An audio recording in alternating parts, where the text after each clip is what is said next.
Another option when it comes to optimizing your Vizrt T scenes is using the clipper and or mask. You may not even be aware of it, that using the clipper is actually better in performance than using a mask function. So here we have a scene basically set up, and we have two objects. We have two cogwheels here that are identical. Now they're both masked out, however one of them is using the clipper, one of them is using the mask function. But the difference is here in this first one on our left is that we're using a clipping mask here. The clipper can actually replace the mask in many situations. You can use it if you can, because it can be advantageous than using the regular mask.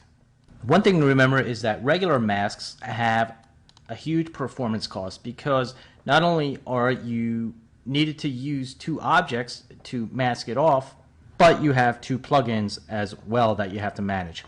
The clipper, for example, here on the left is just one plugin, and we go right into the scene settings here to adjust it. So once we're in the scene settings, we have our number one state active, and we can just adjust our clipping plane here, and it's actually clipping out that 3D object, meaning anything that's clipped out is not actually being rendered.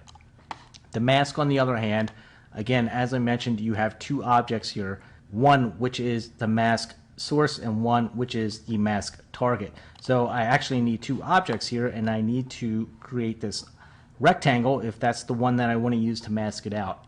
So again, the rectangle, which is being used as the mask source, is an extra object, and then we actually have to make it big enough to actually mask out the cogwheel that we want to mask out. So it's adding extra render time to the scene. The clipping is actually done in true 3D space, whereas the mask is actually done in 2D space. Keep it in mind next time you need to optimize the scene. If you have a couple of masks going on in your scene, try to replace it with a clipper, and you might save yourself a little time in optimizing.